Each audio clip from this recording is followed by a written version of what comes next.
கிறிஸ்துவிலே அன்பார்ந்த இறை மக்களே, இன்று நாம் பொதுக்காலத்தின் 33வது ஞாயிற்றுக்கிழமையிலே நாம் தாய் திருச்சபையோடு இணைந்து கொண்டாடி கொண்டிருக்கின்றோம். இன்றைய நாளில் நற்செய்தி நமக்கு மிகப்பெரிய ஒரு சவாலை விடுவிக்கின்றது. இயேசு எமது விசுவாச வாழ்க்கையினை குறித்து ஒரு சிந்தனையை நமக்கு வழங்குகின்றார். அன்பானவர்களே, எருசலேம் தேவாலயம் கூட ஒரு நாளில் அழிவுற்று போகும். அந்த நேரத்திலும் உங்களது விசுவாசம் உறுதியாக இருக்குமா என்ற கேள்வியை இயேசு தம் மக்களை நோக்கி கேட்கின்றார். அதே கேள்வியைத்தான் அன்பானவர்களே நமக்கும் கேட்கின்றார். விசுவாசம் என்பது வெறுமனே மனித கற்களால் கட்டப்பட்ட ஆலயங்களுக்குள் மாத்திரம் காணப்படும் அல்லது வெளிப்படுத்தப்படும் ஒன்று அல்ல. மாறாக அதனையும் தாண்டி ஒவ்வொரு மனித இதயங்களையும் ஊடறுத்து செல்ல வேண்டிய ஒன்று என்பதை நமக்கு இன்று இயேசு தெளிவுபடுத்துகின்றார். அன்பார்ந்தவர்களே, அதேதான் இன்றைய முதல் வாசகத்திலும் நாம் வாசித்து கேட்போம். இறைவாக்கினர் கூறுகின்றார், தீப்பிழம்பானது 2 பண்புகளை கொண்டது. ஒன்று அழிக்கும் பண்பு, இன்னொன்று தூய்மைப்படுத்தும் பண்பு. விசுவாசத்தில் உறுதியாக இருப்போருக்கு எதிராக எந்த சவால்கள் வந்தாலும் அதனை அழித்து அவர்களை தூய்மைப்படுத்தும் பண்பு அந்த தீப்பிழம்புக்கு உண்டு. அதேதான் இன்றைய 2ஆம் வாசகத்தில் நாம் கேட்கின்றோம்.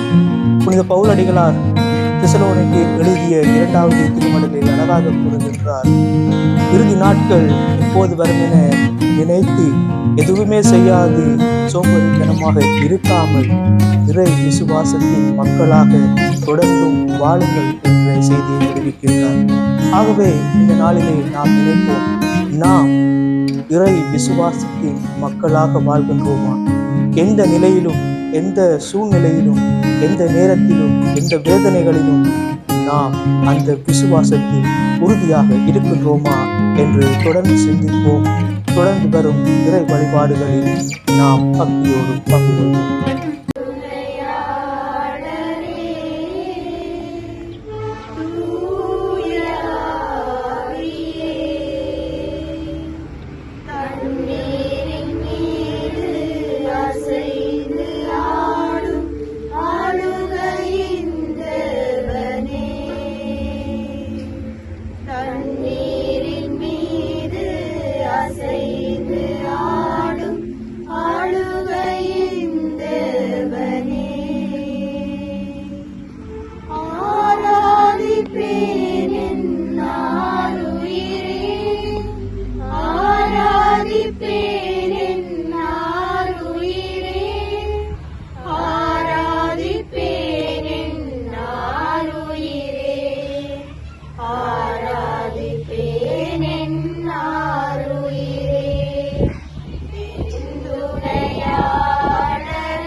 அபிஷேகம் செய்தென்னை ஆட்கொள்ளுமே, அபிஷேகம் செய்தென்னை ஆட்கொள்ளுமே, துணையாளரே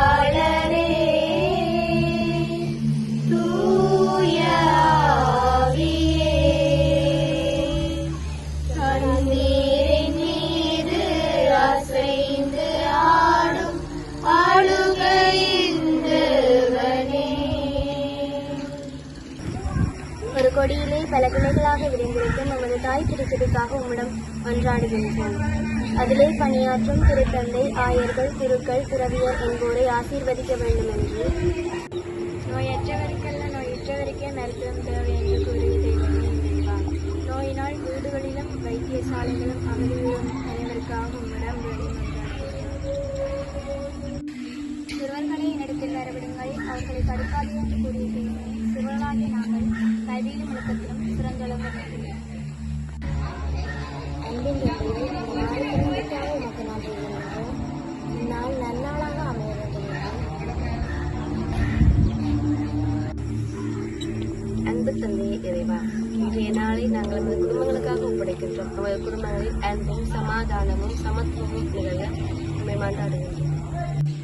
அன்பு தந்தையே இறைவா, உலகத்திலே தன்னைத்தானே உறுப்பு பிறருக்கு ஒளி கொடுப்பது போல நாமும் பிறருக்கு உதவி செய்து வாழ வேண்டும். திருப்பாடல் 98ஆம் அதிகாரம் இறைவசனங்கள் 5 தொடக்கம் 9 முடிய. ஆண்டவருக்கு புதியதொரு பாடல் பாடுங்கள், ஏனெனில் அவர் வியத்தகு செயல்கள் புரிந்துள்ளார் எனும் திருப்பாடலூடாக நாமும் ஆண்டவர் முன்னிலையில் ஒன்றாக இணைந்து ஆண்டவரை மகிழ்ந்து பாடி ஒன்றாக செவிப்போம். உங்கள் பதிலாக ஆண்டவருக்கு புதியதொரு பாடல் பாடுங்கள். ஆண்டவருக்கு புதியதொரு பாடல் பாடுங்கள். ஆண்டவருக்கு புதியதொரு பாடல் பாடுங்கள். ஆண்டவருக்கு புதியதொரு பாடல் பாடுங்கள். ஏனெனில் அவர் வியத்தகு செயல்கள் புரிந்துள்ளார். ஆண்டவருக்கு புதியதொரு பாடல் பாடுங்கள். யாழினை மீட்டி ஆண்டவரை புகழ்ந்தேத்துங்கள். யாழினை மீட்டி இனிய குரலில் அவரை வாழ்த்தி பாடுங்கள். ஆண்டவருக்கு புதியதொரு பாடல் பாடுங்கள். ஆண்டவராகிய அரசரின் முன்னே எக்காலமும் முழங்கி கொம்பினை ஊதி ஆட்பரித்து பாடுங்கள். ஆண்டவருக்கு புதியதொரு பாடல் பாடுங்கள். கடலும் அதில் நிறைந்தவையும் உலகும் அதில் உறைபவையும் ஆறுகள் கை கொட்டுங்கள், மலைகளே ஒன்று கூடுங்கள். ஆண்டவர் முன்னிலையில் மகிழ்ந்து பாடுங்கள். ஆண்டவருக்கு புதியதொரு பாடல் பாடுங்கள். ஏனெனில் அவர் உலகுக்கு நீதி வழங்க வருகின்றார். உலகை நீதியுடன் ஆண்டிடுவார். மக்களினங்களை நேர்மையுடன் ஆட்சி செய்வார். ஆண்டவருக்கு புதியதொரு பாடல் பாடுங்கள். ஆண்டவருக்கு புதியதொரு பாடல் பாடுங்கள். ஏனெனில் அவர் வியத்தகு செயல்கள் புரிந்துள்ளார். தூய லூக்கா எழுதிய நற்செய்தியிலிருந்து வாசகம். அதிகாரம் 21 இறை வசனங்கள் 5 தொடக்கம் 19 முடிய. கோவிலை பற்றி சிலர் பேசிக் கொண்டிருந்தனர். கவின்மிகு கற்களாலும் நேர்ச்சை பொருள்களாலும் கோவில் அழகுபடுத்தப்பட்டிருக்கிறது என்று சிலர் பேசிக் கொண்டிருந்தனர். இயேசு, இவற்றையெல்லாம் பார்க்கிறீர்கள் அல்லவா? ஒரு காலம் வரும், அப்போது கற்கள் ஒன்றின் மேல் ஒன்று இராதபடி இவையெல்லாம் இடிக்கப்படும் என்றார். அவர்கள் இயேசுவிடம், போதகரே, நீர் கூறியவை எப்போது நிகழும்? இவை நிகழப்போகும் காலத்திற்கான அறிகுறி என்ன என்று கேட்டார்கள். அதற்கு அவர், நீங்கள் ஏமாறாதவாறு பார்த்துக் கொள்ளுங்கள். ஏனெனில் பலர் என் பெயரை வைத்துக் கொண்டு வந்து நானே அவர் என்றும் காலம் நெருங்கி வந்துவிட்டது என்றும் கூறுவார்கள். அவர்கள் பின்னே போகாதீர்கள். ஆனால் போர் முழக்கங்களையும் குழப்பங்களையும் பற்றி கேள்விப்படும் போது திகிலுறாதீர்கள். ஏனெனில் இவை முதலில் நிகழத்தான் வேண்டும், ஆனால் உடனே முடிவுறாது என்றார். மேலும் அவர் அவர்களிடம் தொடர்ந்து கூறியது, நாட்டை எதிர்த்து நாடும், அரசை எதிர்த்து அரசும் எனும். பெரிய நிலநடுக்கங்களும் பல இடங்களில் பஞ்சமும் கொள்ளை நோயும் ஏற்படும். அச்சுறுத்தக்கூடிய பெரிய அடையாளங்களும் வானில் தோன்றும். இவை அனைத்தும் நடந்தேறும் முன் அவர்கள் உங்களை பிடித்து துன்புறுத்துவார்கள். தொழுகை கூடங்களுக்கு கொண்டு செல்வார்கள், சிறையில் அடைப்பார்கள். என் பெயரின் பொருட்டு அரசரிடமும் ஆளுநரிடமும் இழுத்து செல்வார்கள். எனக்கு சான்று பகர இவை உங்களுக்கு வாய்ப்பளிக்கும். அப்போது என்ன பதில் அளிப்பது என முன்னதாகவே நீங்கள் கவலைப்பட வேண்டாம். இதை உங்கள் மனதில் வைத்துக் கொள்ளுங்கள். ஏனெனில் நான் உங்களுக்கு நாவன்மையையும் ஞானத்தையும் கொடுப்பேன். உங்கள் எதிரில் எவராலும் உங்களை எதிர்த்து நிற்கவும் எதிர்த்து பேசவும் முடியாது. ஆனால் உங்கள் பெற்றோரும் சகோதர சகோதரிகளும் உறவினர்களும் நண்பர்களும் உங்களை காட்டிக் கொடுப்பார்கள். உங்களுள் சிலரை கொல்வார்கள். என் பெயரின் பொருட்டு எல்லாரும் உங்களை வெறுப்பார்கள். இருப்பினும் உங்கள் தலைமுடி ஒன்று கூட விழவே விழாது. நீங்கள் மன உறுதியோடு இருந்து உங்கள் வாழ்வை காத்துக் கொள்ளுங்கள். இது இயேசு கிறிஸ்து வழங்கும் வாழ் தரும் நற்செய்தி. புகழ்.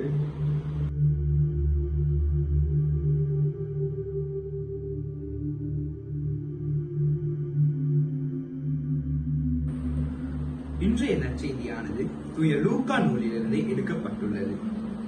இவ்வுயிருள்ள வார்த்தைகளின் மூலம் அன்று இயேசு கூறியது: எழில்மிக்க சுற்றுச்சூழல் இயேசுவின் விண்ணேற்புக்கு பின் உலகம் தன் அழகை இழந்துவிடும் என்பதாகும். அதாவது எருசலேம் தேவாலயத்தின் அழகை பார்த்த சிலர் அதனை வர்ணித்தனர்.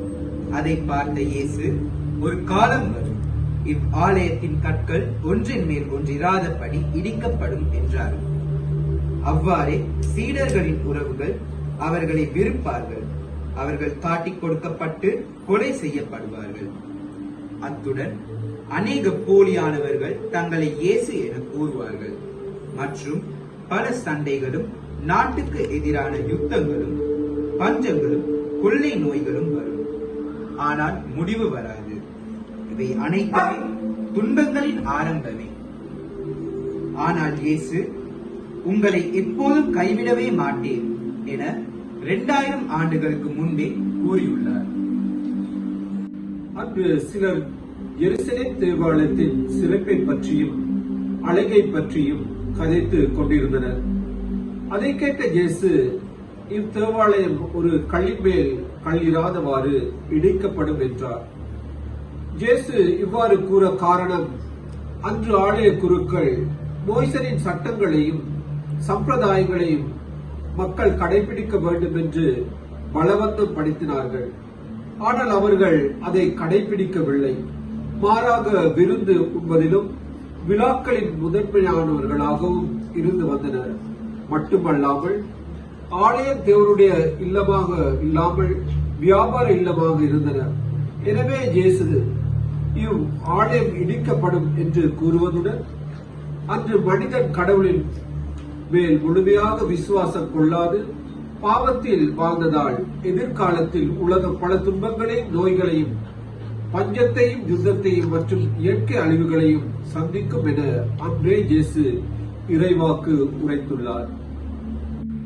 எனது தனிப்பட்ட வாழ்க்கைக்கு இன்றைய நற்செய்தியின் மூலமாக பெற்றுக்கொண்ட செய்தியானது, குடும்பத்தை பொய்யான மாய உலகத்துக்குள் கொண்டு செல்லாமல் எமக்கு இருக்கும் செல்வத்தை கொண்டு திருப்தி காணவும், இயேசுவை எம் இல்லத்தின் தலைவராக ஏற்றுக்கொண்டு நாம் சந்திக்கும் போராட்டத்தின் போது இனி வரவிருக்கும் துன்பங்களிலும் துயரங்களிலும் இயேசுவை விசுவாசிக்கும் போது என்னை இயேசு வழி நடத்துவார் என்பதாகும்.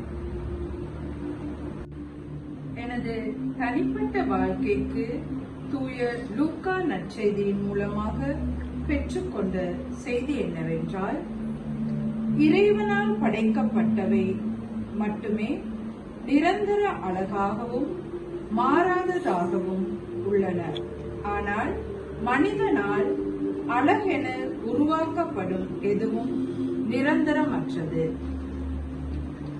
இன்று என் வாழ்க்கையில் போராட்டங்கள், சோதனைகள், பற்றாக்குறை வரலாம் மற்றும் என்னை என் உறவுகள் வெறுக்கலாம். ஆனால் நான் இயேசுவை விசுவசித்து இயேசுவின் போதனைகளை கடைபிடிக்கும் போது எல்லாவற்றையும் வெற்றி கொள்ள என்னால் முடியும். அத்துடன் ஒரு குடும்பத்தை விசுவாசத்தில் ஒரு மனைவியாக, தாயாக இக்காலகட்டத்தில் கட்டி எழுப்புவது மிகவும் கடினமான பணி.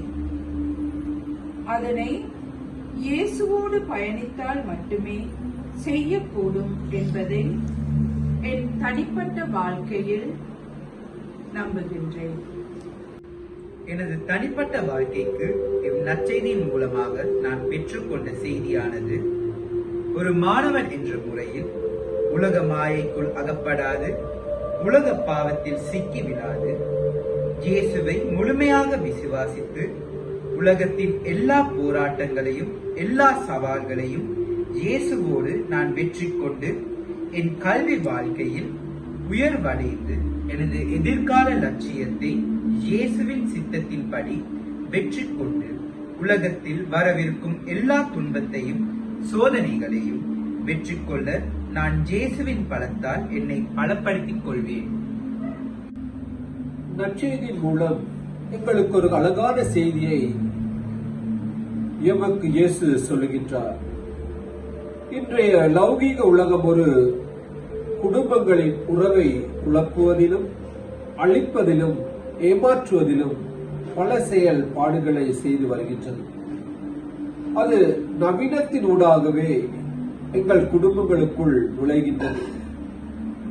இவை அனைத்துமே இவ்வாறு நிகழும் என்பதை இயேசு முன்கூட்டியே கூறியுள்ளார். அவைகள் இன்று நாம் எதிர்நோக்கி வாழ்ந்து வருகின்றோம். ஆனால் இயேசு ஒரு உறுதிமொழியை எமக்கு கூறுகின்றார். இயேசு மீது விசுவாசம் கொண்டு எமது வாழ்க்கையை காத்துக் கொள்ளும் போது எங்களின் ஒரு தலைமுடி கூட விழாது வாறு இயேசு எம்மை காத்துக் கொள்வார். அதாவது கோழி தன் குஞ்சுகளை தன் செட்டைக்குள் வைத்து காப்பது போல் எம் தேவன் எம்மை காக்க வல்லவர் என்கின்றார் இயேசு. அன்பான தந்தையே இறைவா, இந்த புதியதொரு நாளை தந்தமைக்காக உமக்கு நன்றி கூறுகின்றோம். இன்றைய நாள் வரை எங்கள் அனைவரையும் எந்தவித பொல்லாப்புகளும் நோய்களும் அணுகாமல் என்னையும் எங்கள் குடும்பத்திலுள்ள அனைவரையும் பாதுகாத்து வந்த தயவிற்காக உமக்கு நன்றி கூறுகின்றோம். இதேபோல் பரமனின் தயவில் எந்நாளும் உம்மோடு பயணிக்க அருள் புரிய வேண்டுமென்று எங்கள் ஆண்டவராகிய கிறிஸ்து வழியாக உம்மை மன்றாடுகின்றோம்.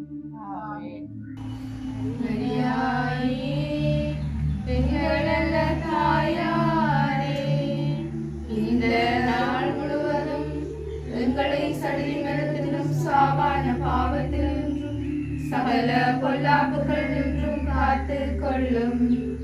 மரியாயே, எங்கள் நல்ல தாயாரே, இந்த நாள் முழுவதும் எங்களை சடலி மரத்திலும் சாவான பாவத்திலும் சகல பொல்லாப்புகள் நின்றும் காத்து கொள்ளும்.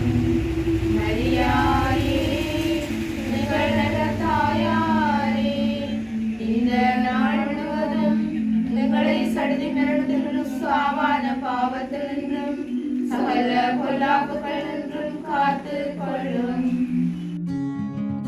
இந்த வாரம் முழுவதும் இறைவனுடைய ஆசீரும் அருளும் என்றும் உங்களோடு இருப்பதாக. தொடர்ந்தும் நாம் விசுவாசத்தின் மக்களாக வாழ இறைவனிடம் பிரார்த்திப்போம். ஆண்டவர் உங்களோடு இருப்பாராக. எல்லாம் வல்ல இறைவன் தந்தை, மகன், தூய ஆவி உங்களை நிறைவாக ஆசீர்வதிப்பாராக.